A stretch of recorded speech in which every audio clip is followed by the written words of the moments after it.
오늘 하나님께서 저와 여러분에게 주시는 말씀은 마태복음 21장 1절에서 11절 말씀으로 예루살렘에 입성하시는 예수님 63-1강 첫 번째 시간 함께 은혜 나누기를 원합니다.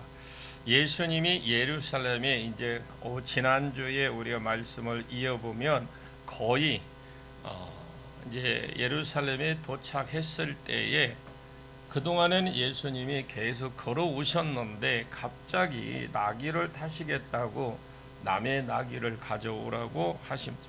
그래서 어미와 새끼를 데리고 왔는데 새끼 나귀를 타고 가십니다. 그런데 이 본문에는 안 나오지만 마가복음, 누가복음, 요한복음은 사람이 한 번도 타본 적이 없는 어린 나귀를 새끼를 탔다. 평소에 예수님이 거의 3년은 잘 걸어 다니셨어요. 갑자기 당나귀를 타겠다고 가겠다고 그러시느냐?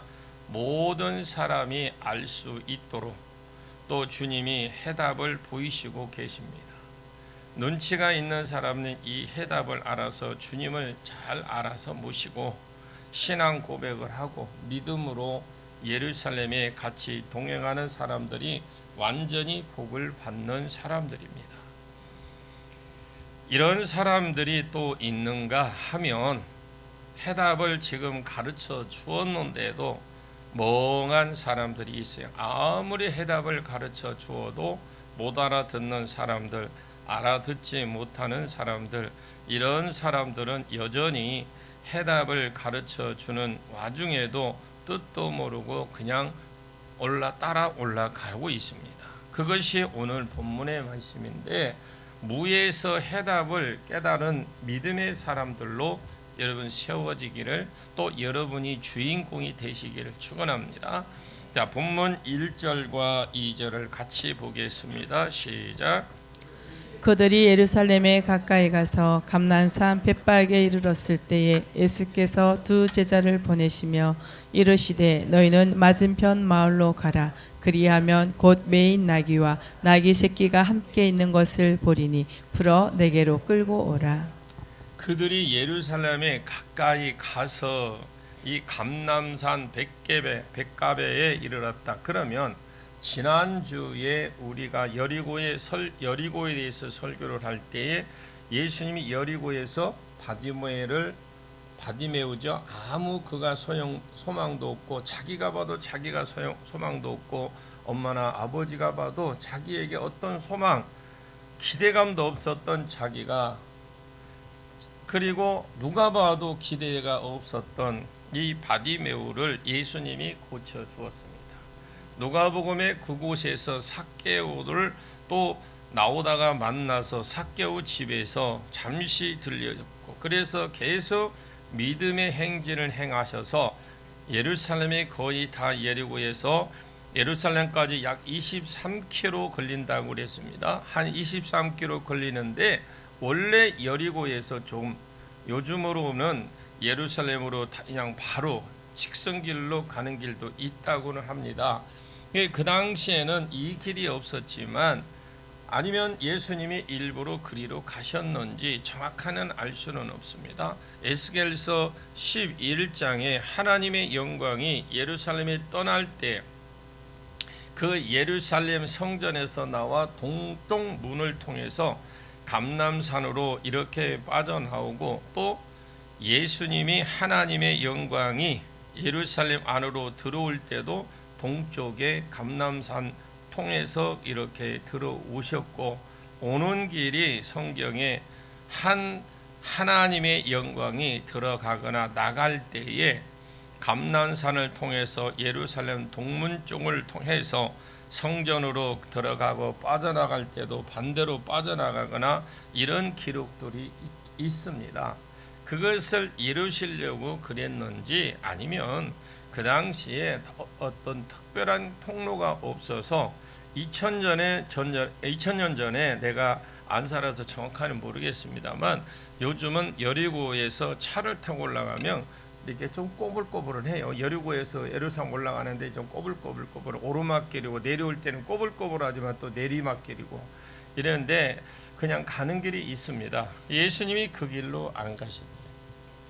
흔히 우리가 예루살렘 성전 사진을 찍은 것을 보면 이렇게 전체적으로 이렇게 성전이 보이는데 그것은 반대편에 여기가 예루살렘이 500고지라면 여기는 한 600고지 됩니다. 감람산은. 그러니까 거기에서 찍으셨다라고 보시면 됩니다. 500고지가 아니라 예루살렘이 800고지입니다. 그리고 감람산이 900고지 그 정도 될 겁니다. 그래서 감람산 꼭대기나 그 꼭대기 바로 밑에 가면 수도원이 하나 있어요. 근데 그곳에서 거의 그 예루살렘 전체 다 보이게끔 거기서 사진 찍을 수 있는 그런 장소도 요즘에는 마련해 놨더라고요. 그래서 그런 식으로 다 거기서 찍었다 보시면 되고, 감람산에서 볼 때 예루살렘은 서쪽입니다. 이 감람산에서 내려가면 기드론 꼴짝이죠. 기드론 꼴짝.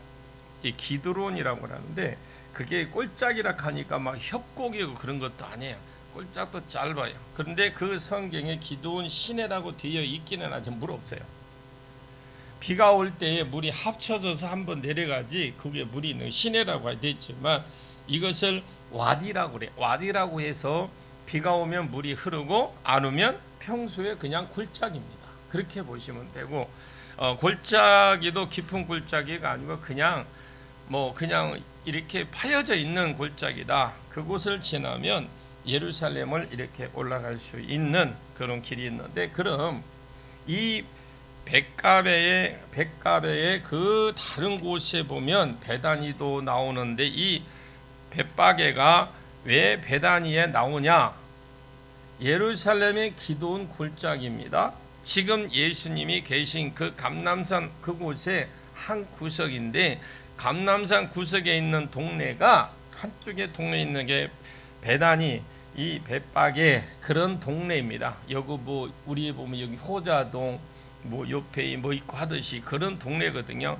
그곳에서 예루살렘에까지 가는 걸음이 약 30분이면 됩니다. 이제 예루살렘에 거의 다 왔어요.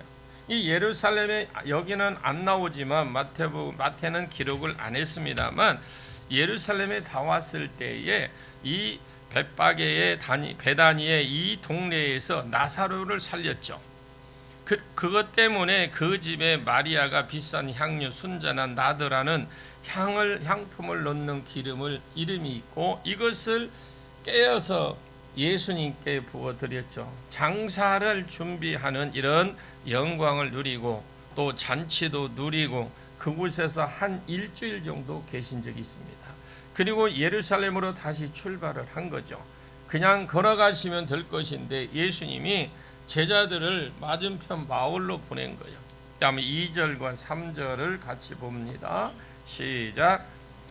이르시되 너희는 맞은편 마을로 가라. 그리하면 곧 매인 나귀와 나귀 새끼가 함께 있는 것을 보리니 풀어 내게로 끌고 오라.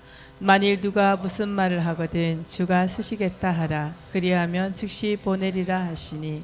맞은편 마을에 가면 나귀가 새끼하고 같이 묶여 있는데 그것을 풀어오라는 거죠. 그걸 풀어오면 여러분 아무리 그렇지만 주인이 따로 있을 건데 가만히 있을까요? 3절에 그럽니다. 그러니까 뭐라냐, 만일 누가 무슨 말을 하거든 당연히 누가 주인이 말을 하겠죠. 왜 남의 말을 나귀를 끌고 가려고 하느냐? 만일 누가 무슨 말을 하거든 주가 쓰겠다 해라. 자, 그러면 즉시 보낼 것이다. 이것을 헬라어로 한번 찾아보니까 호키리우스 또 아우톤, 호키리우스 아우톤 돼 있어요. 제가 이렇게 일부러 이런 알고만 계세요. 주가 쓰시겠다. 호가 주관사입니다. 관사예요. 그리고 그라는 말이고 키리우스는 주라는 말이에요. 그래서 주인이 아니면 유대인들이 이 말을 쓸 때에 하나님이라고 그랬어요. 그래서 주인, 하나님, 왕, 주인님 이런 뜻이 아우톤이랄 말을 복수로 이렇게 써놓은 겁니다. 그들 아니면 그것들 이런 것이죠. 그래서 그럼 그들은 누구냐? 나귀를 말해. 나귀. 어미와 나귀 새끼. 그럼 이 말을 합치면 나귀들의 그 주인에게서 그 뒤에는 보니까 쓸 곳이 있을 때가 있다고 해라. 필요 있다고 해라. 아니면 쓸모가 있다고 해라. 그 나귀 주인이 쓸모가 있다고 해라. 쓸 때가 있다고 해라. 그러면 그렇게 말하면 나귀 주인이 그냥 얼른 풀어줄 것이다. 즉시 그 자리에서 풀어줄 것도 주인이 분명히 있습니다. 그 주인이 왜 남의 나귀를 푸느냐 이렇게 하면 제자들이 다른 말 하지 말고 줄이 잘 묶여져 있는지 확인하려고 그래요. 그렇게 하지 말고 불필요한 이야기예요. 그 말은 잘 들으십시오. 이 나귀 주인께서 이 나귀가 쓸 곳이 있다고 해라. 그러면 풀어준다. 그런데 예수님은 그 나귀를 주님께서 그 나귀를 쓰실 때가 있다고 해라. 주가 쓰실 때가 있다고 해라. 우리가 보기에는 주인이 다 있어요. 예를 들어서 여러분 돈, 예물. 그런데 예수님은 이 모든 것은 주인이 돼. 시편 89편 11절에 하늘이 주의 것이요 땅도 주의 것이요 세계와 그 중에 충만한 것이 주께서 건설하셨나이다. 하늘이 주의 것이고 땅도 주의 것입니다. 세계와 거기 충만한 것이 온 세상과 그 세상에 충만한 것을 주께서 건설하고 주께서 지으시고 창조하셨습니다. 그래서 우리가 어느 날 갑자기 선교사님이 예고도 없이 들어온다든가 아니면 갑자기 또 어떤 상황이 어떤 일이 벌어져서 우리가 어떤 이렇게 지난번에 그 화재 난 곳이 강릉 쪽이잖아요. 그쪽에 아니면 홍수가 나서 이렇게 갑자기 그런데 우리 구제연금도 보내고 그럴 때 있잖아요. 주가 쓰시겠다고 냅시다 그러면 털 사람 아무도 없네. 그래도 가짜라도 한번 손 들어보면 좋을 건데 아무도 없어요. 왜 아무도 없을까? 여러분 그렇게 하잖아요. 그것처럼 원래는 주님 것이다 이 말이에요. 주님 것인데 그러면 주께 창조하셨어요. 요한복음 1장 3절에 만물이 그로 말미암아 지어진 바 되었으니 그로 말미암아 짓지 아니한 것이 하나도 없다. 시편 139편에 하나님께서 우리를 신묘막측하게 지으시고 어머니 뱃속에서부터 우리를 창조하셨다. 요엘서 2장 8절에 금도 내 것이요 은도 내 것이다. 금도 내 것이요 은도 내 것이다. 세계와 거기 충만한 것이 다 내 것이다. 다 내가 지었다. 분명히 나귀의 주인이 살아있어. 주인이 있어요. 그런데 그 주인이 두 말도 안 하고 즉시 그 자리에서 풀어줄 것이라는 겁니다. 오늘 우리에게 맡겨진 것이 내게 주인이 아니고 맡겨준 것이라는 믿음이 있기를 축원합니다. 자, 그리고 주가 쓰시겠다고 말할 때에 그것이 나든 간에 내 시간이든 내 자신도 하나님 것인 줄 아시고 내 시간이든 내 물질이든 그것이 하나님 것인 줄 아시고 참말로 아십시오. 그리고 하나님을 위해서 드릴 줄 아는 믿음이 있기를 바랍니다. 제가 억지로 막 끌어내는 것 같죠. 여러분 성경을 다시 한번 들어보고 읽어보고 자꾸 이 설교를 들어보십시오. 그냥 달라 하지 말고 그냥 달라고만 하는 자들이 있어요. 무슨 거짓 신앙을 받았는지 그냥 주시옵소서요. 주시옵소서. 여러분 돈이든 건강이든 달라고 하십시오. 예? 그러나 여러분들도 하나님 것인 줄 알고 하나님께 드리려고 하십시오. 완전히 거짓 신앙이 있어요. 거짓 신앙. 하나님 앞에 인색하기는 그지없으면서 아프면 고쳐 주십시오. 문제 있으면 이거 해결해 주십시오. 돈 떨어지면 돈, 남한테 사기되면 사기된 거 받게 해 주옵소서. 그러면 준다고 생각을 해요. 또 그런데 또 하나님 너무 좋으셔서 또 해결해 주셔. 또 여기서 한 가지 질문을 한번 던져봐야 됩니다. 왜 예수님이 갑자기 당나귀를 타시겠다고 하시느냐? 없으면 그냥 지금까지 3년 동안 걸어 오셨는데 그냥 얼마 남지 않았는데 그냥 가시지. 예수님 지금까지 잘 걸어 다녔어요. 가이사라 빌립보 갈 때도 고대 지대 그냥 그 험악한 산을 지나갈 때도 걸어가시고 걸어 내려오시고 갈릴리까지 걸어 오셨다가 다시 마지막으로 유월절을 지키기 위해서 한 100km 정도를 되는 거리를 주님이 또 걸어 내려오셨어요. 베레아 길로 빙 돌아서 돌아오셨고, 그리고 여리고에서 이제 23km, 그 중에서 이제 21km는 걸어 다 오셨어. 또 이제 그곳에서 해발 900고지에 있기 때문에 계속해서 돌아가고 오르막길이 있습니다. 거기도 예수님 다 걸어 오셨어.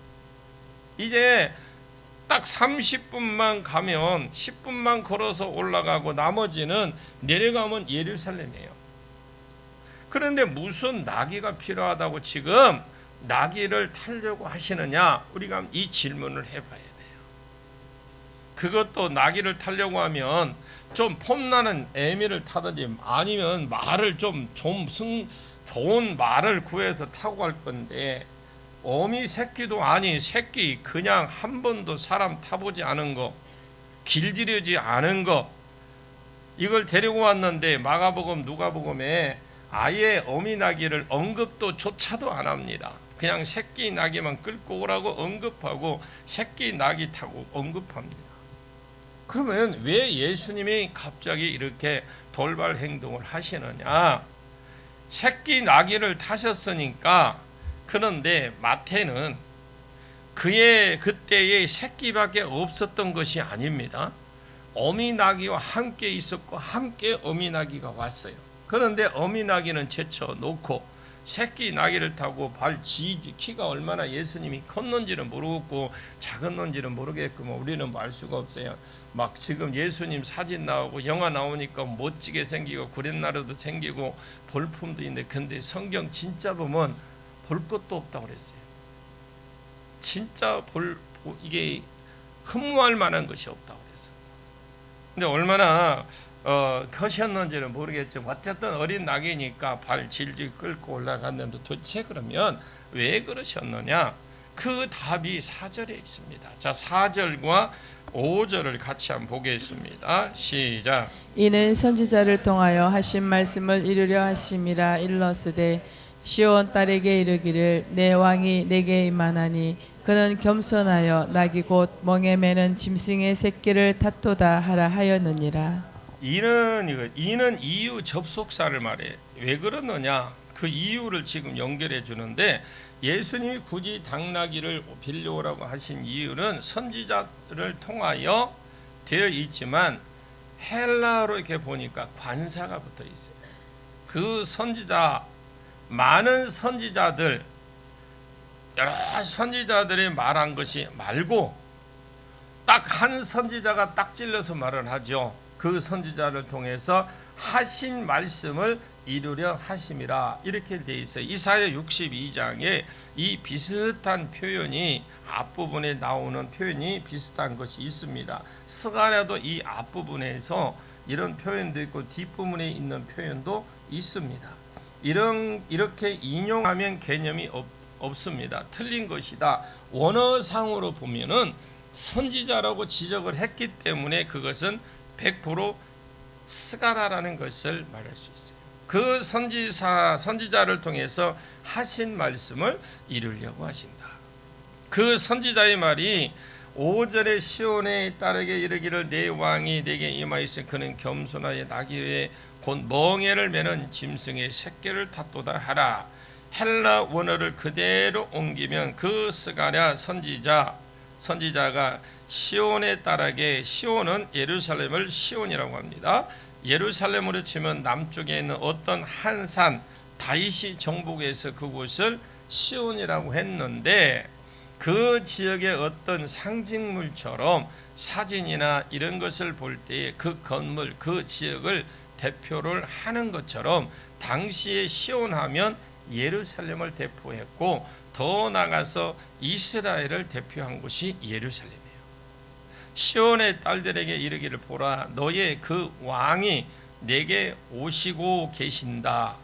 구약에서 계속 선지자를 통해서 다윗 가문을 통해서 한 왕이 오실 것이다 하고 예언했던 이사야 9장에서도 한 아이가 우리에게 낳고 한 왕이 우리에게 주셨는데 그 왕이 오신다라고 되어 있습니다. 그래서 보내주겠다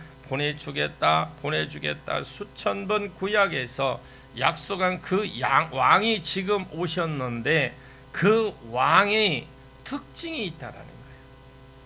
그 특징이 겸손하신 분이다. 겸손해서 다른 왕들 같으면 자기 왕궁에 올라갈 때에 말을 타고 갈 것입니다. 당연히 승리의 백마를 타고 좋은 말들을 선정해서 그걸 타고 올라갈 것인데 예수님은 예언이 되어 있기를 겸손하신 분이다. 겸손하셔서 그 겸손의 상징으로 무엇으로 나타나시는데 왕이심에도 불구하고 나귀를 타시는데 나귀의 어린 것, 그 중에서도 곧 나귀 새끼를 탈 것이라고 스가랴서 9장 9절, 애기도 좋아. 스가랴서 9장 9절에 스가랴가 메시아를 예언을 해놨어요. 그 예언을 이루기 위해서 굳이 지금 나귀를 끌고 오라고 하시고 이 나귀 임자가 안 주면 어떡할까요? 나귀의 그 주인에게서 지금 어떤 필요가 있어서 쓰신다고 해라. 그 나귀 주인이 자기가 주인이 아니고 그 나귀 주인이 자기가 주인이 아니고 내가 그 나귀 주인이다 그 말입니다. 진짜 주인께서 필요해서 의해서 쓰신다고 해라. 아멘을 하시라니까 안 하네요. 그렇게 앞에도 그렇게 쫙 설명을 했는데 뭔 말인지 모르고 아멘을 놓쳐버리면 주님이 쓰시겠다라는 건 네 거 아니다, 내 거다 이 말이에요. 나를 메시아라고 하는 것을 입증시키기 위해서 스가랴서 9장 9절에 이루기 위해서 쓰시는 것이다. 쓴다고 해라. 그러면 아무 소리도 안 하고 즉시 그냥 풀어줄 것이다. 실제로 막상 그곳에 가봤더니 즉시 풀어주었어요. 예수님은 나귀 2마리를 끌고 오는데 실제로 나귀 새끼를 타고 가셨어요. 앞일을 미리 아시는 예수님인 걸 보죠.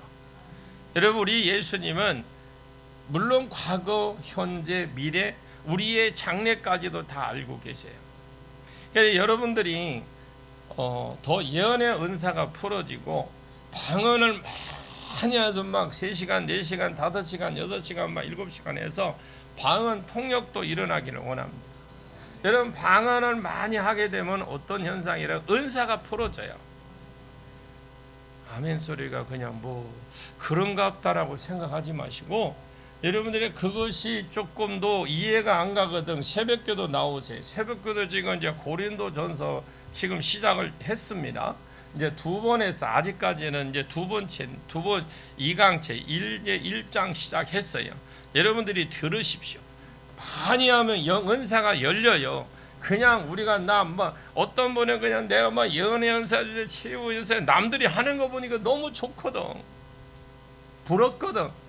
근데 본인은 정작 기도도 안 해. 기도 안 하는 거 보여? 여러분, 방언을 많이 하십시오. 방언을 많이 하십시오. 그래도 이제 적게 그냥 적당히 할 것이 아니라 진짜 여러분이 그것이 내 직업이라고 생각 한번 해보십시오. 은사 열립니다. 그냥 갖다 병든 자 눈으로 보이면 손만 얹어도 어쩌고 나가소리 할 것 없이 이미 나가고 고쳐지고 그럽니다. 여러분들이 그런 은혜가 있기를 원합니다. 그런데 지금 내가 메시아다 이것을 말하려고 앞길을 알리시고 지금 답을 그냥 앞으로 일어날 일들을 내가 구약에서 그 메시아 온다고 한 메시아다 그걸 알리기 위해서 지금 다니고 계시거든요. 그 스가랴서 9장에 그곳에 보면 조금 본문과 조금 달라요. 그 본문은 좀 요약해서 썼을 뿐이고요. 그러니까 시온에 따라 해놓고 예루살렘 따라 다시 말을 했어요. 그래서 시온이 예루살렘을 상징하는 걸 알 수가 있고, 시온에 따라 기뻐하라, 이거는 예루살렘에 따라 즐거워라. 보라, 내가 내 왕이 내게 임하으니, 그걸 말하는데 그 왕이 어떤 분인지를 지금 소개하고, 그는 공의로우시고 공의롭다라는 말을 이해관계가 얽히지 않는 거예요. 공평하다라는 거. 우리는 어떻게 법정에 누가 딱 법정에 서면 어떻게 해요? 증인을 쓸 때 나와 가까운 사람의 그 사람이 잘못을 따지는 이 사람 나와 가까운 사람 편에 손의 안으로 굴어요. 그것처럼 그러나 하나님은 공의로우십니다. 공평하신 분입니다. 이해관계가 얽히지 않습니다. 그것이 쉬운 것이 아닙니다. 우리는 뭐 동네 아들하고 싸우면 어떻게 해요? 누구하고 싸우기 있으면 내 아들이 누구하고 싸우면 누구 편 들어요? 내 자식은 자만 안 만났으면 좋은 놈인데 자 때문에 그랬대. 사실은 자기 아들이 더 문제투성이면서도. 가끔씩 정의에 충만한 사람들은 누가 잘못했는데 따져보기는 합니다만 그냥 주로 자기 아들 편이요. 공의롭지 못하면, 예수님은 공의롭습니다. 하나님도 공의롭습니다. 하나님의 공의를 말할 때에 잘 소개하는 것 중 하나가 로마서 2장입니다. 그곳에 보면 불신자도 자기도 모르게 자기 양심의 법을 따라서 율법의 행위를 말하면 그 사람은 불법을 모르거든요. 그런데 양심에 찔려서 그냥 자기도 모르게 율법의 행위를 하면, 성경에 보면 자기도 모르게 양심에 찔려서 율법을 행하면 성경에 보니까 그 사람도 복을 주는 것을 봅니다. 로마서 2장에 이미 설교를 다 해놨잖아요. 여러분들이 그래서, 그런데 로마서 2장에는 그러나 뭐예요? 복은 받는데 뭘 못 받아요? 구원이 없더라. 왜? 예수를 안 믿었기 때문에. 그런데 같은 로마서 2장의 2절에 보면, 같은 절에 보면 성도라도 자기도 모르게 말씀대로 안 살면, 알고 모르든지 말씀대로 안 살면 하나님께서 화를 주겠다고 나와. 그런데 구원을 받습니다. 화는 내 몸으로 받아야 되고 구원은 받아. 왜 그럴까? 죄 가지고는 천국에 못 가니까. 왜 우리 성도들에게 환난과 고난이 있을까요? 죄 때문에 일어난 현상들이라면 이것은 내 몸으로 겪어야 돼. 도마서를 여러분들이 다시 한번 홈페이지에 들어가서 들으시길 바라요. 또 기회가 있으면 또 할 겁니다. 하지만 그런데 구원받는데 그것은 예수님 믿었기 때문에 하나님의 공의가 있는 거고요. 하나님은 내 편이다 이렇게 생각하고 마음이 쭉 풀려가지고 살아가시면 안 돼요. 나는 하나님 내 편이야 하면서 그냥 내 마음대로 살지 마십시오. 교회는 다니고 구원은 받습니다. 삶이 자기 스스로 광야길이다라는 걸 아십시오. 교회는 다니고 구원은 받습니다. 근데 그 삶 자체는 광야 아시죠? 광야 같은 길이다. 이런 사람들이 의외로 많습니다. 본인이 본인에게 광야길을 지금 광야길을 다니는 중이다. 이렇게 하면 지금 이 광야의 시험 중에 있다라고 표현을 합니다. 그렇게 해놓고 더 하나님 앞에 가까이 기도하고 나올 생각은 없어요.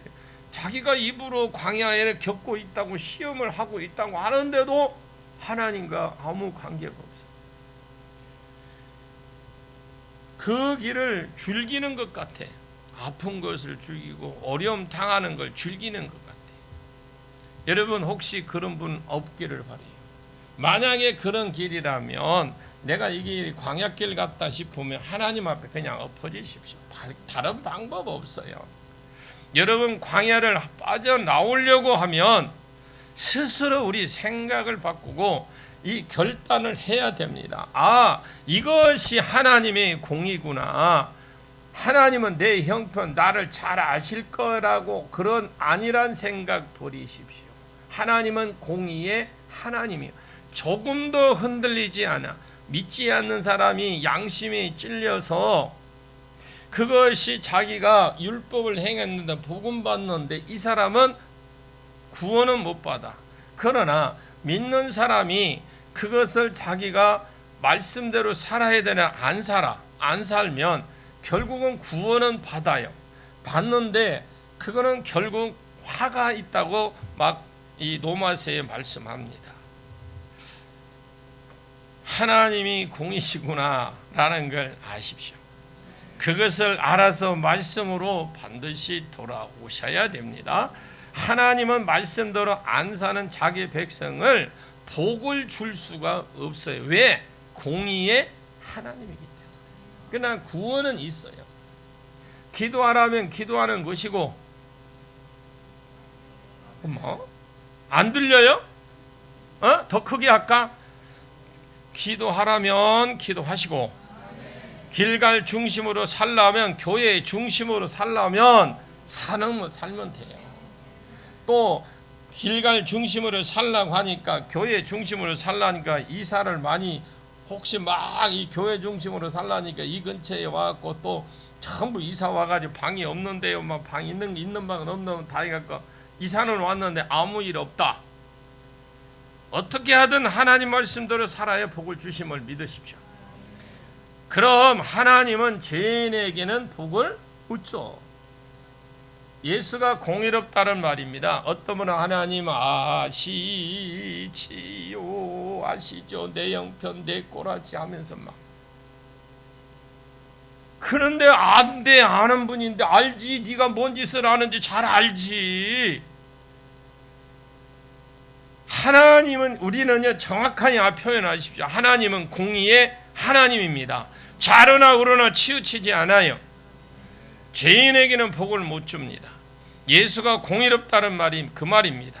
하나님의 공의를 충족시키기 위해서 오신 분입니다.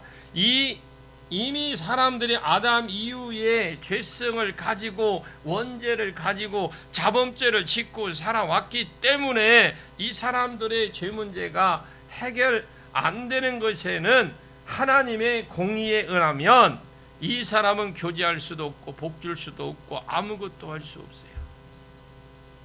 구약에 예수 오기 전에 몇몇 사람은 어떻게 복을 받았느냐? 앞에 우리가 구속사적으로 계속 하고 있잖아요. 다윗이나 욥 같은 사람은 오실 예수를 믿음으로 바라본 사람들은 하나님과 교제해 주시고 복을 받았어요.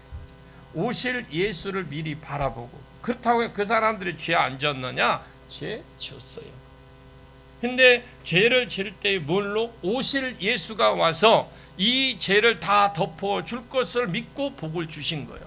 왜? 그분을 믿어. 그 예수가 내 죄를 덮어줄 것이다. 내 죄를 사해 줄 것이다. 미리 구약에 있는 선지들이 다 그래서 복을 받은 사람입니다. 그러니까 미리 오실 예수를 딱 앞당겨서 믿는 사람들, 예수를 십자가를 미리 죽으실 것을 미리 앞당겨서 그것이 모형이고 상징인 번제와 속죄제를 드린 것은 하나님의 복을 주셨어요. 그러나 이방인들은 아예 하나님과 교제를 못 누리고 복을 못 받았습니다. 당연하죠.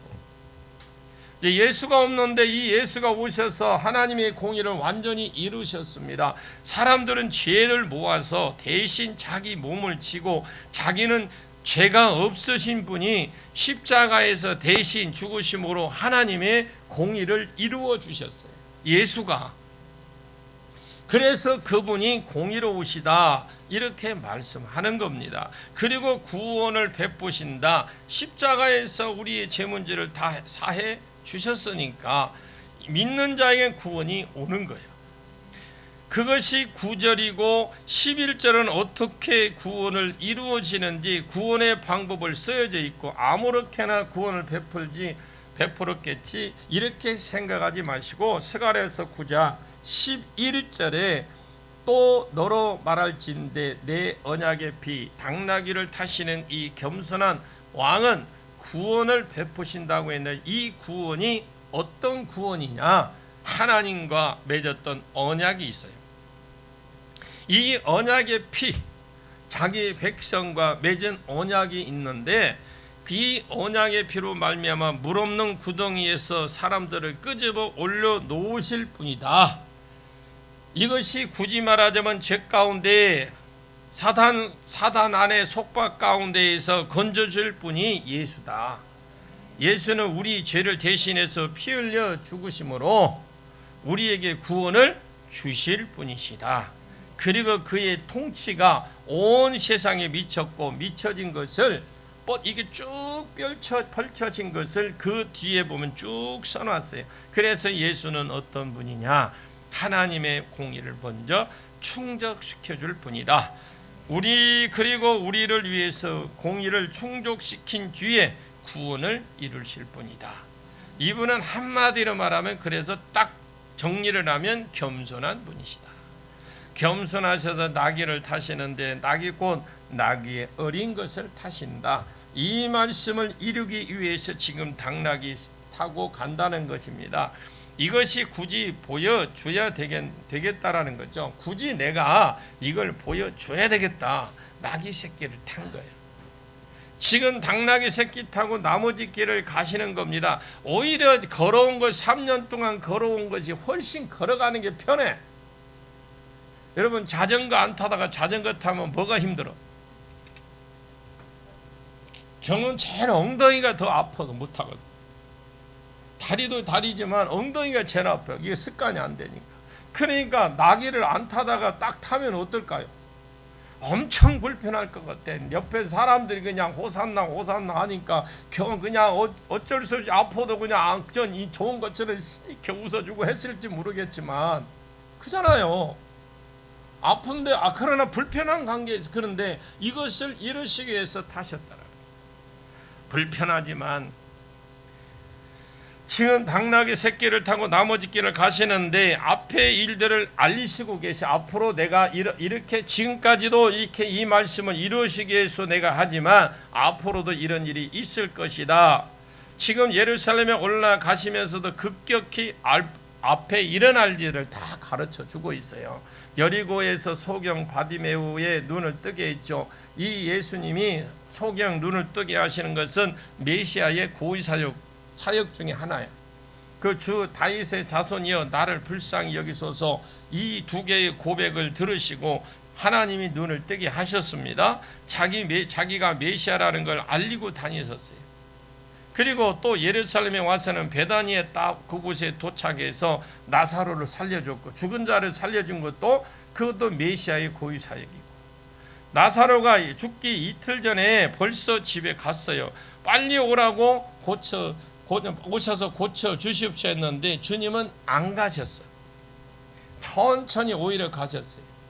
오히려 요즘 비상벨을 보고 삐뽀하고 비켜라 빨리 급하다 빨리 가서 고쳐줘야 돼. 안 해줬어요. 가보니까 벌써 이미 죽었습니다. 예수님이 나사로를 살릴 때에 나사로야 그랬어요. 일어나라. 그랬더니 나사로가 죽은 지 나흘 된 나사로가 벌떡 일어났습니다. 구약에 죽은 사람을 살리는 사람이 예가 있어요. 성경 한번 읽어보십시오. 엘리사도 지팡이를 갖다 놓고 얹으면 나을 줄 알았는데 안 낫는 바람에 어땠습니까? 자기가 가서 그 아이의 머리에 이마를 죽은 아이에다가 머리 이마 대고 그리고 그 아이의 자기 코를 대고 코에 대고 이 아이의 눈에 자기 눈을 대고 생상을 해보십시오. 죽은 아이에 대고 별 난리가 지금 다 났어. 그래서 몇 번 엎드렸다가 다시 맞추고 또 맞추고 하는데 그런 사이에 그 아이야 눈에 대고 막 난리가 났는데, 그런데 그러는 상황 가운데에 그 아이가 7번 재채기하고 일어났더니 그렇게 뒤에 있는데 완전히 그냥 엘리사도 생쇼로라고 하나 살렸어요. 자, 예수님은 죽은 사람을 그렇게 안 살려요. 어떤 사람이 주석에 보니까 그때 나사로야라고 나사로의 이름을 안 불렀으면 그 근처에 무덤에 있는 죽은 사람 다 살아날 것이다 라고 이렇게 주석이 됐더라고요. 나사로야 일어나라 했기 때문에 나사로만 일어나 살아나서 나왔다라는 겁니다. 깊은 데가 가서 그물을 던지라고 하니까 고기들이 전부 야야야 예수님 말씀 떨어졌다 하면서 고기들이 지금 서로 그물 안에 들어가려고 난리를 쳤잖아요. 아멘을 안 하는 거 여러분들이 던져 보십시오. 여러분들이 움직일 때 영적 세계는 그렇게 움직이는 겁니다. 보십시오. 그 막 그물을 던지니까 막 고기들이 투신자살을 하잖아요. 그 왜? 예수님의 영광을 드러내려고. 예수님은 지금 모든 것을 행할 모든 답을 알리시고 있고 말 한마디에도 우리가 부활할 때 예수님 재림 예수의 말 한마디에 일어날 겁니다. 말 한마디에 일어나요. 우리도 죽은 자가 다 살아날 겁니다. 말 한마디에 죽은 사람이 벌떡벌떡 일어날 수 있으신 분이라는 것을 하나님이라는 것을 알리고 지금 있는 겁니다. 지금 또 이 당나귀를 타고 가는 것을 지금 통해서 이 스가랴 9장 9절에 공의를 이루시고 구원을 베푸시고 나는 겸손해서 너희를 살리는 너희 안에 이 마음을 품어라 곧 예수의 마음이니 그 예수의 겸손 이야기죠. 그 예수의 겸손 이야기. 근본 하나님과 본체시나 하나님과 동등됨을 여길 것으로 취하지 아니하시고 보자 하나님 형상 다 버리고 영광 버리고 이 땅에 사람의 몸을 입고 이 땅에 오시고 그 자체가 겸손이잖아요. 종과 같이 복종하시고 죽기까지 복종하셔서 그 십자가에 죽으셨다. 이것이 예수 그리스도의 겸손 중에 최고의 겸손입니다. 하나님의 그러니까 하나님이 사람의 몸을 입고 하나님 말씀에 순종하여 내 죄를 대신해서 죽어주신 것이 최고의 겸손입니다. 나의 겸손은 왕이다. 앞일을 지금 알리고 다니셔요.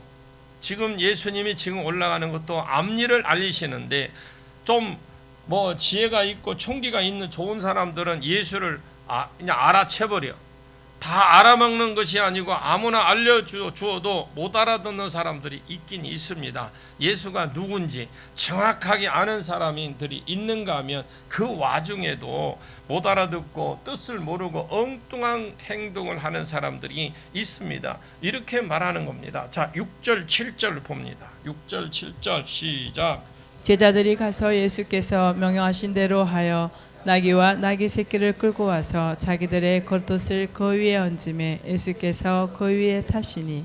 예수님 측근들이 지금 조금 뜻을 알았습니다. 당나귀를 빌려간 이 사람들은 뜻을 조금 알았어. 6절에 제자들이 가서 예수의 명하신 대로 했다. 자기가 하고 싶어서 한 것이 아니죠.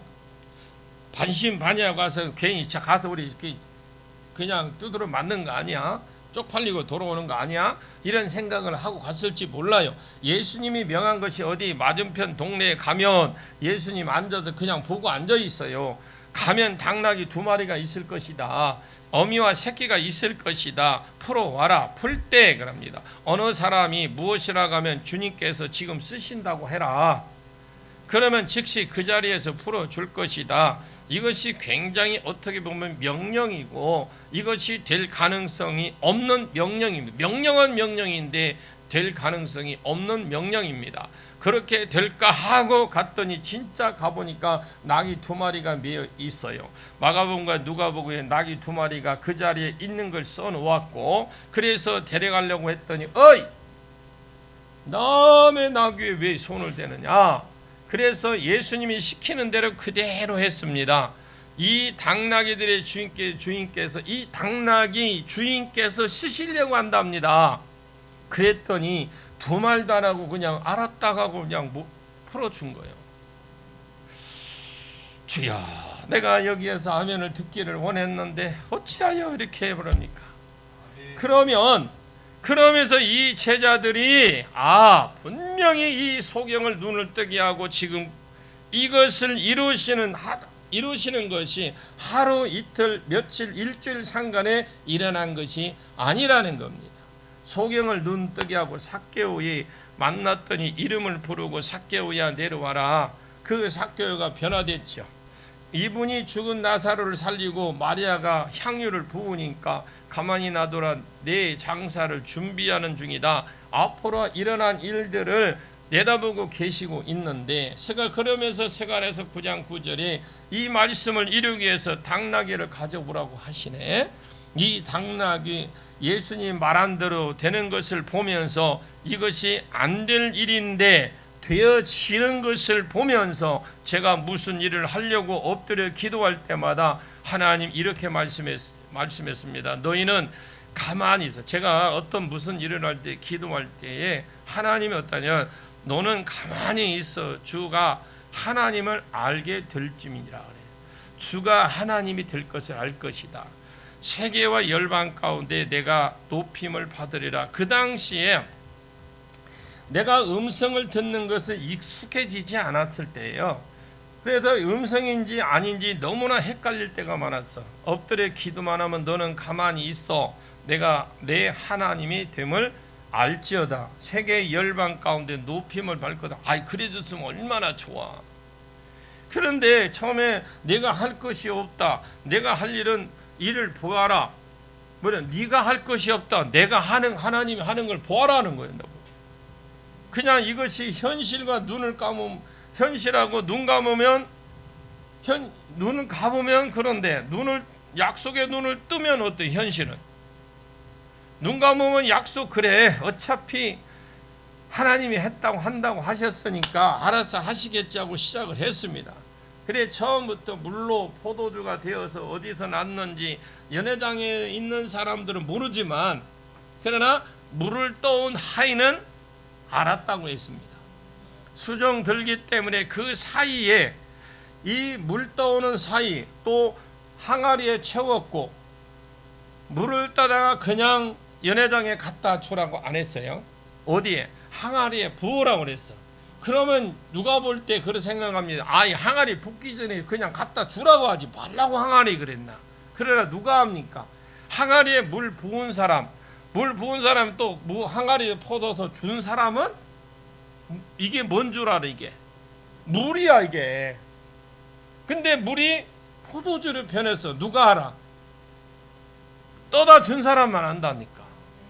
바로 우리가 그 말이, 말씀에 순종한 사람만 압니다. 그래도 수정 들었기 때문에 그 사이에 어떻게 역사를 하셨는지 알았지. 당연히 여러분, 주님 가까이에서 측근들이 이런 복을 받는 거예요. 여러분 열심히 일하십시오. 앞일을 알리고 다니는 예수님 먼저 그 뜻을 알리는 것입니다.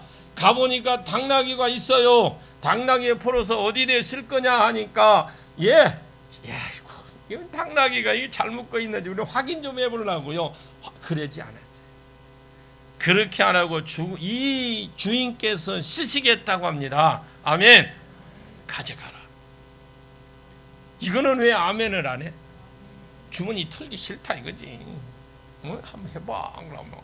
그러면 이분이 메시아라는 걸 알리고 계실 때 측근들은 아직 행해본 사람은 알잖아요. 그래서 제자들이 가서 명하신 대로 계속하여 주어 제자들이 됐습니다. 이제 7절에 오후에 더 설명하고 마무리하도록 하겠습니다. 기도합니다. 참 좋으신 아버지 하나님, 감사합니다. 하나님, 주가 쓰시겠다고, 원주인이 쓰시겠다고 합니다. 주여, 주님이 쓰시옵소서. 내놓을 수 있는, 헌신할 수 있는, 우리가 의심하고 하는 것이 아니라, 반신반의하고 하는 것이 아니라 확실한 믿음 가지고 나가서 드려짐을 통해서 만배의 복을 받는 자들이 되게 해 주시옵소서. 예수님의 이름으로 간절히 기도하옵나이다. 아멘.